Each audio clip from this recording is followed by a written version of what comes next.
तो एक्टर्स जैसे पर्दे पे दिखते हैं वैसे रियल लाइफ में उनके रिलेशनशिप नहीं होते हैं। जैसे कि एक बार कुछ दिनों पहले परेश रावल ने क्लियर कर दिया था कि वो अक्षय कुमार को एज अ कलीग मानते हैं, फ्रेंड नहीं। और यहाँ पे रिसेंटली एक शॉकिंग ट्विस्ट हुआ जिसके चलते आप लोग को पता होगा अक्षय कुमार ने परेश रावल पे 25 करोड़ का सू किया है और यहाँ पे उनको एक तरीके से अनप्रोफेशनल भी कहा है।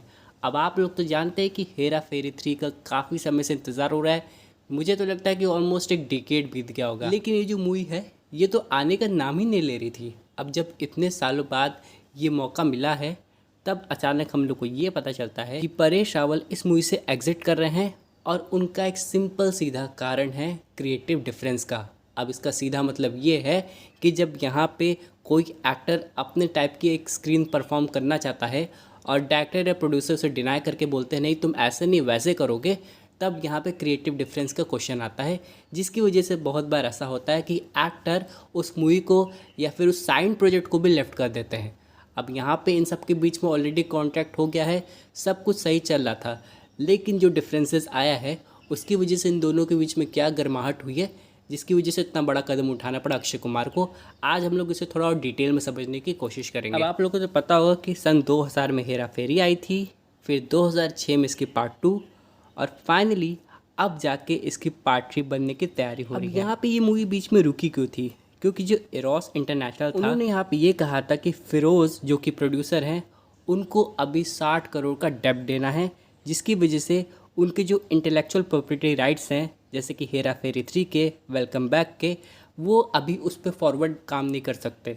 लेकिन बाद में ये क्लियर हो गया था कि यहाँ पे 2024 में उन्होंने सारे डेब्ट क्लियर कर दिए हैं और अब हेरा फेरी 3 को ग्रीन लाइट मिल गई है। अब यहाँ पे ये क्वेश्चन आता है कि अगर परेश रावल इस मूवी से पीछा छोड़ रहे हैं तब यहाँ पे प्रोड्यूसर को यहाँ पे उनको सू करना चाहिए, लेकिन Akshay Kumar as an actor क्यों सू कर रहे हैं? तो यहाँ पे मैं आपको बताना चाहता हूँ कि अक्षय कुमार भी को इन्वेस्टर हैं केप ऑफ गुड फिल्म्स के थ्रू, जिसकी वजह से अगर परेश रावल एग्जिट सही में कर दिए हैं तो ये फिल्म डिले होगी और उनको बहुत बड़ा फाइनेंशियल लॉस भी होगा। जहाँ पे एक इंटरव्यू में प्रियदर्शन ने ये भी कहा है कि उनको नहीं पता कि परेश ने ये फिल्म क्यों छोड़ी है, अक्षय ने पैसा लगा दिया है और चीज़ें आगे बढ़ रही थी। अब लेकिन अगर हम लोग बात करें इंडस्ट्री इंसाइडर की तो उनकी सबकी अलग थ्योरी है। कुछ लोग का ये मानना है कि परेश रावल खुश नहीं थे नई स्क्रिप्ट से, वो चाहते थे कि यहाँ पे स्क्रिप्ट में कुछ बदलाव किया जाए, शायद उनके कैरेक्टर से रिलेटेड कुछ था। और यहाँ पे एक फ्रिक्शन भी फैंस ने नोटिस किया था जब वो लोग पब्लिक अपीयरेंस पे आ रहे थे प्रमोशन करने के लिए। यहाँ पे हो सकता है कुछ उनके ईगो क्लैश भी हुए होंगे, जैसे कि अक्षय ने कहा कि ऐसा हो के रहेगा क्योंकि मैं भी को प्रोड्यूसर हूँ, लेकिन परेश रावल इस बात को मानने को तैयार नहीं थे। अब यहाँ पे लॉ सूट जब चली गया है तो ये जो फिल्म का प्रोडक्शन है वो ऑलमोस्ट पॉज हो गया है। यहाँ पे Sunil Shetty as a peacemaker का काम करते हुए दोनों के बीच में सुलह करने की कोशिश भी कर रहे थे। अब यहाँ पे कुछ कोर फैंस का ये भी कहना है जो कि वियर्ड टाइप की थ्योरी बनाते हैं कि ये एक सिंपल पब्लिसिटी स्टंट होगा जो कि मूवी की हाइप बढ़ाने के लिए किया जा रहा है।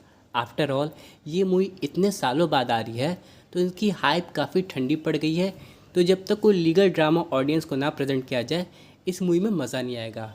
क्या पता 1-2 महीने बाद ये सब बढ़ते हुए सब सुलह हो जाए और तीनों अपने काम पे वापस भी आ जाए, लेकिन फ़िलहाल जो चल रहा है वो सही में काफ़ी हैरान करने वाला है। एक कॉमेडी मूवी एक रियल लाइफ थ्रिलर शो कैसे बन जाता है ये आज आपको पता चल गया होगा। क्योंकि बात करें इन दोनों एक्टर्स की, इनको हम लोग ने सिर्फ एक मूवी में साथ में नहीं देखा है बल्कि कई फिल्म में देखा है। फिर अचानक इनके बीच में इतने डिकेड्स का बाद इतना डिफरेंस आना ये ऑडियंस को काफ़ी ज़्यादा हैरान कर